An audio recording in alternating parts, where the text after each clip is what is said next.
네. 영문학에서 모더니즘을 대표하는 작가 중에 한 사람인 제임스 조이스의 단편 에러비에 대한 소개를 시작해 보도록 하겠습니다. 네. 에러비는 1914 년에 출판된 더블린 사람들에 수록된 작품입니다. 네, 간단하게 제임스 조이스와 아일랜드에 대해서 살펴보도록 하겠습니다. 저는 한국외고대학교 문화학과에서 영문학을 강의하고 있는 이영심입니다. 네. 제임스 조이스는 1882 년에 태어나서 1941 년에 사망했습니다. 그래서 제임스 조이스의 어떤 특징들을 모은 캐리커처를 잠깐 살펴보도록 할게요. 네, 여기서 보이는 것처럼 안경, 그리고 모자, 그리고 코스염, 이것이 조이스의 어떤 시그니처 같은 물건이죠. 네, 그래서 이 부분을 굉장히 세밀하게 포착을 한 캐리커처가 되겠고요. 실제로 영국 그 초상화 박물관에, 런던에 있는 초상화 박물관에 있는 제임스 조이스의 초상화의 모습입니다. 역시 안경과 코스염이 눈에 띕니다. 네, 어린 시절의 제임스 조이스의 모습인데요. 굉장히 똘망똘망한 모습을 보여주고 있습니다. 네, 클런고우즈 초등학교 시절의 모습이고요. 학교 교복을 입고 있는 모습입니다. 6살에 클런고우즈 학교에 입학을 했었습니다. 그리고 좀 특이하게 벽화에 그려진 제임스 조이스의 모습도 확인할 수 있습니다. 여러분들이 더블린에 간다면 제임스 조이스 뮤지엄과 제임스 조이스 센터가 있는데요. 한번 살펴볼게요. 네, 마텔로 타워입니다. 실제로 여기에 제임스 조이스가 기거를 했기 때문에 여기에는 조이스가 사용하던 침대와 그다음에 식탁, 그리고 식기들이 전시되어 있습니다. 그리고 이제 마텔로 타워 아래층 1 층에는 조이스 관련해서 뭐 조판 원고라든가 사진이라든가 아내 사진, 조이스의 사진, 그리고 조이스가 사용하던 여러 가지 물건들이 전시되고 있으니까 물론 무료입니다. 가셔서 한번 보시기를 추천드리고요. 그리고 인제 마트라 타워가 위치하고 있는 곳이 우리나라로 치면 동해안인데, 우리는 동해안 가려면 굉장히 오랜 시간에 걸쳐서 가야 하는데, 그 더블린은 그 전철을 타고 한 2-30 분이면 이 동해안으로 바로 바다를 쭉 보면서 갈 수 있어요. 여름에 가면 대단히 환상적인 뷰와 날씨, 풍경을 자랑하는데요. 그곳 중에 동해안 중에 한 역에서 내리셔서 여기 마테라 타워를 방문해 보시기를 추천드리고요. 그다음에 더블린 한복판에도 조이스 센터가 있어요. 그래서 여기 센터에 가면 역시 조이스 사진, 그다음에 조이스의 작품들, 또 조이스가 사용하던 물건들도 전시되어 있고, 그 비디오 상영이 2가지 정도가 진행되고 있더라고요. 하나는 그 조이스의 작품을 영화로 만들었던 그 더 데드 작품이 상영되고 있고, 계속 이제 틀어 놓고 있어요, 비디오를. 그다음에 또 하나는 조이스에 대한 유명한 비평가가 조이스 문학에 대해서 특징을 설명하는 그러한 영상도 상영되고 있으니까 가셔서 조이스를 만나 보셨으면 좋겠고요.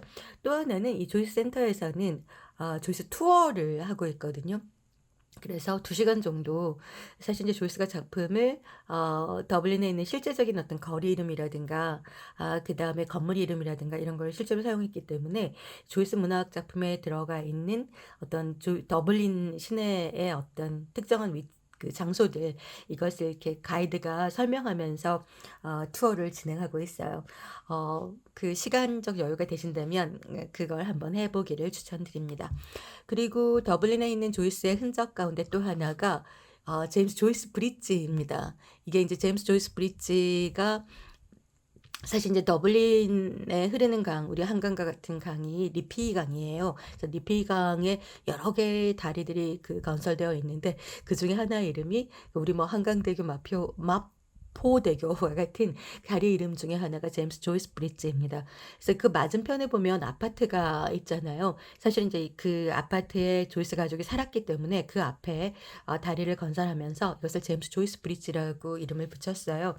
그래서 이렇게 더블린에는 느피강에 세워진 다리 이름에 작가 이름을 붙이는 경우가 좀 많은데, 그중에 또 대표적인 작가가 사무엘 베켓 브리지, 사무엘 베켓교입니다. 사실 사무엘 베켓이 조이스를 되게 많이 좋아했기도 했고 되게 밀접한 어 그 관 관련을 맺고 있기도 했었는데 어찌 됐건 Waiting for Godot 고도를 기다리며의 작가 사무엘 베켓 브리지가 있습니다. 비교적 현대 최근에 건설된 거기 때문에 더 멋있는 모습도 좀 볼 수가 있고요. 좀 더 살펴보면 1882년에 아일랜드 더블린에서 출생을 했고 이 더블린은 굉장히 중요합니다. 왜냐하면 조이스 작품의 모든 무대가 더블린이거든요. 장소적 배경이 더블린이기 때문에 더블린 굉장히 중요하다고 말씀을 드릴 수 있겠고 그다음에 아까 말씀드린 것처럼 클런고우즈 초등학교, 벨베데어 중학교, UCD, 유니버시티 칼리지 오브 더블린을 졸업을 했습니다. 이 세 학교의 공통점은 전부 다 가톨릭계 학교라는 점입니다. 아일랜드의 90%가 가톨릭을 믿고 있습니다. 그다음에 특히 외국어 그 언어의 굉장한 감각과 능력을 보여주는 우리 제임스 조이스인데요. 영어, 라틴어, 프랑스어, 이탈리아, 독일어, 뭐 노르웨이어 등등 수많은 외국어를 섭렵을 했는데 영어는 뭐 800년 동안 아일랜드가 영국의 식민 지배를 받으면서 공식 언어였기 때문에 당연하게도 영어가 좀 중요했고요. 사실 조이스는 영어 에세이 대회에 나가서 수상을 하기도 할 정도로 영어에 뛰어난 능력을 보여주었고 그의 작품이 영어로 쓰여졌습니다. 네. 라틴어는 아일랜드 종교가 가톨릭이었고 성경의 원본이 전부 다 라틴어로 쓰여져 있기 때문에 라틴어 굉장히 중요했고요. 그 밖에도 그 유럽 문화에 대한 동경이 조이스에게 굉장히 컸기 때문에 유럽의 언어들을 거의 다 공부했습니다. 그리고 실제로 독일어 같은 경우에는 독일어 작품을 하우트만의 작품을 번역을 하기도 했고요. 그리고 이탈리아에 이제 처음 20대 초반에 아일랜드 떠나서 이탈리아로 가게 되는데 이탈리아에서는 영어 선생을 하기도 했습니다. 네.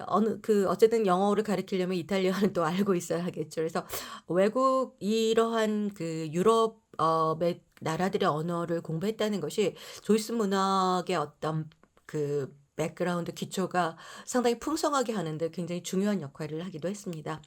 그다음에 이제 영향을 받은 뭐 작가들 대부분의 유럽 작가들에게서 영향을 좀 받았고요. 가장 대표적인 출발점은 호머입니다. 그래서 호머의 오디세이아를 각색이라기보다는 완전히 새롭게 쓴 율리시스가 조이스의 대표적이라고 할 수 있을 텐데 뒤에서 다시 한번 말씀드릴게요.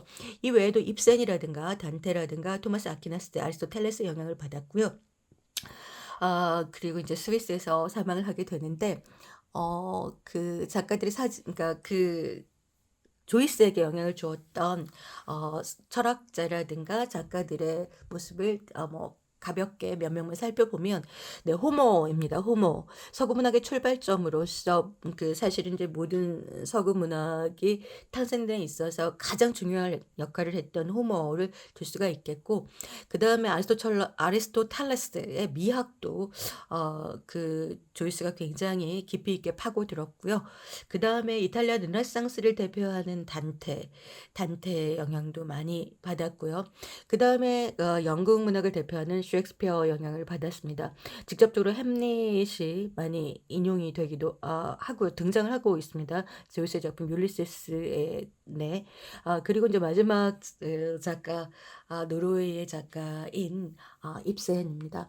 사실 이제 조이스의 부인의 이름이 노라 버나클인데 실질적으로 입센의 대표작이 인형의 집이잖아요. 그래서 인형의 집의 여주인공 이름이 노라여서 조이스가 노라 버나클을 사귀는데 이름이 좀 중요한 역할을 하지 않았을까라는 추측을 해 보기도 합니다. 네. 아까 초등학교 클런고즈 사립학교입니다. 굉장히 전통 깊은 학교이고요. 초등학교인데 사립학교입니다. 그래서 학비가 상당히 좀 많이 들었고요. 그래서 사실 초등학교 다닐 때만 해도 조이스의 의 가족이 좀 상당히 경제적인 여유가 있었는데 점점 가세가 기울면서 결국 클런고즈 초등학교를 졸업하지 못합니다. 그래서 벨베데 공립학교에 입학을 하게 되고요.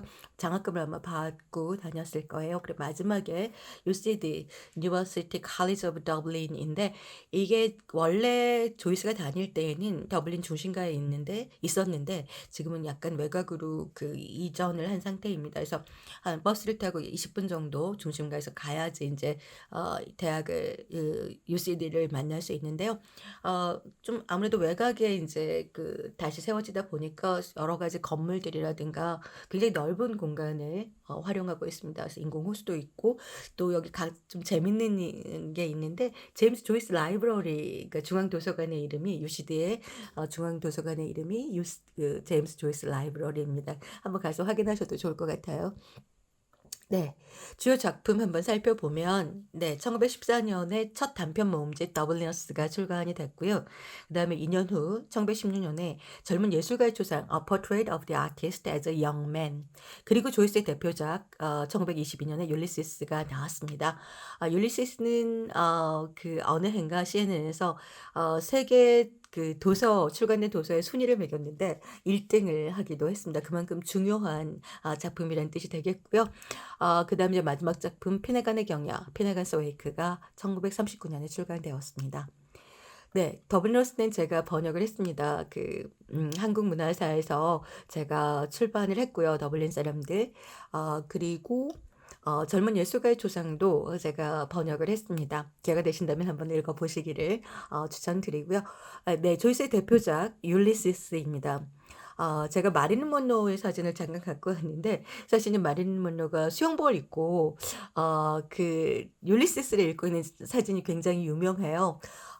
근데 이제 저작권이나 이런 것 때문에 가져오지는 못했는데 그만큼 자신이 굉장히 지적인 여자야. 자신의 어떤 지성을 자랑하고 싶을 때 얘기할 수 있는 책이 아마 율리시스라고 보시면 될 것 같습니다. 그다음 마지막 작품 피네간의 경야, 피네가스 웨이크가 있었고요. 그럼 이제 조이스 문학의 특징을 간단하게 한번 살펴보도록 하겠습니다. 조이스 문학은 구체적인 현실과 상징성을 결합하고 있어요. 그러니까 여 당대의 어떤 사회적인 이슈들 굉장히 굵직굵직한 이슈들을 텍스트에 이렇게 들어오는 거죠, 사회적 문제. 왜냐하면 인간은 진공 상태에서 사는 것이 아니라 자기가 속한 사회의 영향을 받을 수밖에 없기 때문에 결국 문학이 인간의 삶을 그려낸다고 하면 그러한 당대의 어떤 사회, 문화, 정치 뭐 이런 것들이 자연스럽게 들어올 수밖에 없는 것 같고 조이스는 그것을 자신의 텍스트에서 담았습니다. 동시에 이 모더니스트라고 조이스를 일단 정의한다고 한다 그러면 문학적 예술성, 문학적 새로움을 추구했습니다. 특히 서사 방식의 실험들을 굉장히 다양하게 또한 언어 실험을 굉장히 다양하게 했던 작가입니다. 그리고 또 한편으로 정리한다면 보편성과 특수성을 같이 결합시켜 준 작가인 것 같아요. 그리고 인제 조이스 문학의 공간적 배경은 대부분 거의 대부분이 더블린입니다. 그만큼 자신이 살고 있는 공간에 대한 뭐 분석이라고 해야 될까요? 천착이라고 해야 할까요? 그것을 굉장히 많이 보여주는 작가이고 그래서 리피강 한강보다는 좀 좋습니다. 리피강을 중심으로 더블린의 모습이 그려지고 있는데 한번 이거는 인제 바닷가에 가까운 쪽의 야경의 모습이고요. 그다음에 인제 트린티 대학입니다. 엘리자베스 1 세가 세웠던 트린티 대학이고 개신교도만이 입학할 수 있는 학교였고 가장 최근까지도 여성이라든가 카톨릭 교도들은 입학이 허용되지 않기도 했었습니다. 약간 영국의 식민 지배를 상징하는 대학일 수도 있는데 여기에 되게 중요한 이 성직자들이 만든 책 The Book of Kells, 켈스의 서라는 굉장히 아름답게 채색된 문자와 그림으로 된 책이 있어서 수많은 관광객들이 트린티 대학을 방문하기도 한답니다. 네. 그다음에 더블린 성 한번 가 보셨으면 좋겠고요. 그다음에 기네스 맥주입니다. 그래서 기네스 맥주 공장이 이 리비 강가에 있어서 많은 사람들이 또 방문을 하고 있는 것 같아요. 네. 그다음에 이 조이스가 한 말 중에 굉장히 유명한 말인데요. 이건 제가 원서를 읽고 번역을 해 드리도록 하겠습니다. For myself, I always write about Dublin because if I can get to the heart of Dublin, I can get to the heart of all the cities of the world. In the particular is contained the universal. 그래서 내 자신에 대해서 말해 본다면 나는 항상 더블린에 관해 썼다. 왜냐하면 내가 더블린의 심장의 핵심에 도달할 수 있다면 전 세계 모든 도시들의 그 심장의 핵심에 도달할 수 있기 때문이다. 결국 그 유니버설 보편성이라는 것은 특수성 안에 포함되어 있는 거다. 결국은 더블린 사람들의 모습을 어떤 깊이 있게 성찰한다면 결국 세계 모든 사람들의 어떤 삶의 모습이나 양상을 깊이 있게 통찰하는 것과 같다라는 생각이 어떤 것 같아요. 그런 측면에서 더블린이 조이스 문학에서 가장 핵심적인 공간이지만 어 단지 더블린의 모습만을 보여주려고 했던 것이 아니라 결국 보편적인 인간사에 대한 통찰이 조이스에겐 항상 있었던 거죠. 네. 이번엔 이제 아일랜드에 대해서 간단히 살펴보겠습니다. 1922년에 그 국가로 탄생을 했고요, 공화국으로. 지금 보면 약간 작은 섬나라인데 좀 비극적이죠. 왜냐하면 이 노란색으로 표현된 곳은 영국령입니다. 그래서 여긴 파운드화를 사용하고 이 리퍼블릭 오브 아일랜드 여기가 인제 그 아래가 아일랜드 땅인데 여기서는 유로화를 사용하고 있습니다. 그리고 더블린 여기가 요 동쪽 끝에 위치하고 있는 도시이고요. 그 간단하게 아일랜드에 대해서 설명하면 언어는 게일어를 사용하고 민족은 게일족인데 공식 언어는 영어입니다. 그래서 어 도착 언어가 공식 언어가 아니라는 슬픈 역사가 있는 거죠. 대부분이 가톨릭을 믿고 있고요. 5 세기에 세인트 패트릭에 의해서 패트릭 성인에 의해서 가톨릭이 아일랜드에 전파가 됐습니다. 그리고 바이킹족의 침략을 받았고요. 그리고 보다 중요하게는 영국이 800 년간 아일랜드를 지배했습니다. 그다음에 되게 슬픈 역사가 있는데 그 대기근이 19 세기 중반에 있었어요. 그래서 여기서 거의 100만 명이 사망하고 100만 명이 미국으로 이주하는 되게 슬픈 역사고 이것도 결국은 아일랜드 문화과 삶에서 굉장히 중요한 요소라고 할 수 있을 것 같아요. 그래서 영국 식민지배에 저항하는 1916년에 부활절 봉기가 있었는데 실패했습니다. 그리고 주동자들이 모두 사형당했는데 결국 이 사형이라는 영국의 어떤 대응에 사람들이 굉장히 분노했고 그래서 결국 독립전쟁이 일어났고 1922년에 아일랜드 공화국으로 독립했습니다. 그래서 아일랜드의 대표적인 인물들 가장 중요한 인물 중에 하나가 패트릭 성인입니다. 그 5 세기에 아일랜드에 그 가톨릭이 전파했고 그래서 성 패트릭스 데이라고 해서 전 세계에서 3월 17일에 이 그 아일랜드에 굉장히 중요한 축제가 열립니다. 드레스 코드가 있는데요. 당연히 보이시는 것처럼 녹색 코드입니다. 녹색 옷을 입거나 스카프를 하거나 뭐 이렇게 하면 더 즐겁게 성 패트릭스 데이에 참여할 수 있을 겁니다. 그다음에 이제 기근이죠. 리피 강가에 세워진 그 청동 조각상들인데요. 굉장히 슬픈 역사. 이것이 또 아일랜드의 역사에서 굉장히 중요한 사건이기 때문에 그 동상을 세워서 그것을 잊지 말자라는 모습을 보여주고 있고요. 나는 더블린 사람들로 넘어가겠습니다. 더블린 사람들은 1914년에 나왔고요. 저 번역했습니다. 그리고 여기서 이제 15편의 단편이 실려 있는데 그중에 하나가 에러비. 제가 제일 좋아하는 단편입니다. 에러비, 에블린이 아니고 에러비는 더블린 사람들 전체의 주제, 마비와 탈출 그리고 에피파니를 보여주고 있는데 마비는 이제 오랫동안 식민 지배를 받다 보니까 사람들이 되게 무기력하고 미래에 대한 희망 없이 그렇게 살아가고 있잖아요. 그것에서 탈출하자는 게 조이스의 그 의도였다고 볼 수 있을 것 같고 그렇게 탈출하기 위해서는 자신의 현실의 모습을 가장 적나라하게 직시해야 한다. 그것을 보여주는 게 갑작스러운 깨달음, 각성의 의미를 갖고 있는 에피파니입니다. 원래 그 종교적 가톨릭 종교의 그 용어인데 이것을 세속적 문학으로 조이스가 차용했다고 볼 수 있어요. 네. 그래서 줄거리를 간단히 살펴보면 에러비는 소년이 이름이 없는 소년이 있는데요. 친구인 망간 누나를 짝사랑하죠. 그러니까 자기보다 나이가 많은 누나를 사랑하다 보니까 그녀 앞에서 되게 어색하고 이런데 근데 어느 날 문득 그 가볍게 얘기를 나눴는데 그녀가 "에러비 바자에 가고 싶다. 근데 소년의 표정에서 못 간다." 그랬더니 당돌하게도 소년이 "누나 제가 가게 되면 뭐라도 사다 드릴게요." 이런 얘기를 하게 됩니다. 그래서 인제 삼촌 아직 어리니까 그 뭘 사 오려면 돈이 필요하잖아요. 그래서 삼촌에게 허락을 받아요. 근데 막상 에러비를 가야 되는 날에 삼촌이 늦게 귀가해서 결국 소년이 거의 10시 다 돼서 에러비 바자에 가게 됩니다. 밤 10 시니까 상점들이 거의 다 파장했고 파장 직전에 몇 개 가판대만 남아 있어서 근데 거기를 가면 소년은 이미 뭔가 어둡고 소리도 없고 막 이러니까 그 자신의 어떤 어드벤처가 실패한 느낌을 받고 굉장히 고통과 분노를 느끼게 되죠. 이제 이것이 이제 간단한 에러비 바자의 내용인데 제가 이 에러비에 대한 그 내용을 서문에 아까 그 더블러스트 번역본 서문에다가 제가 적었어요. 그래서 그걸 간단히 읽어 드릴게요. 한편으로 더블린 사람들에 실린 15편의 단편 가운데 본 번역자에게 가장 애착이 가는 단편은 에러비이다.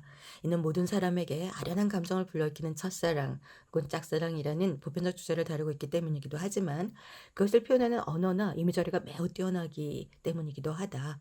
그래서 나이가 정확하게 나와 있지는 않지만 미뤄 짐작컨대 11~2살 정도 먹은 소년이 옆집에 사는 누나에 대해 품은 열렬한 짝사랑의 감정을 표현하는 구절들은 독자로 하여금 곧바로 소년에게 감정이입을 하게 만들 만큼 강력한 흡인력을 갖는다.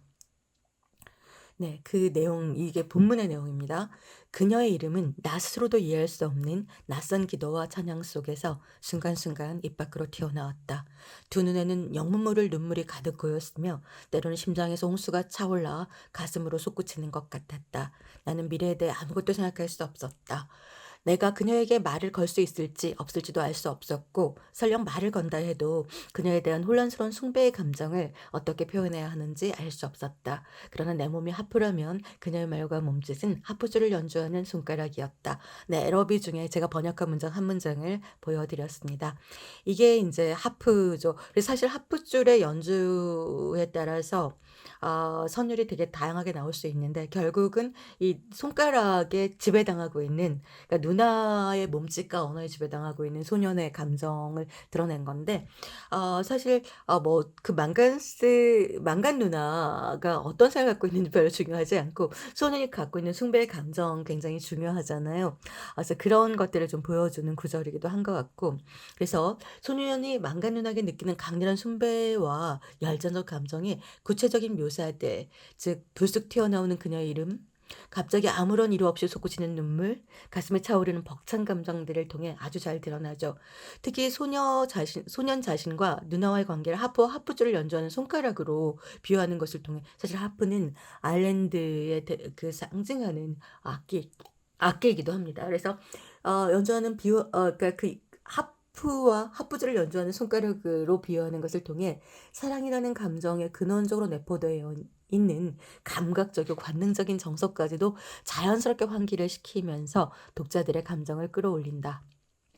그러나 더블린 사람들은 조이스의 다른 단편과 마찬가지로 다른 텍스트들과 마찬가지로 단선적으로 해석될 수 있는 텍스트가 아니죠.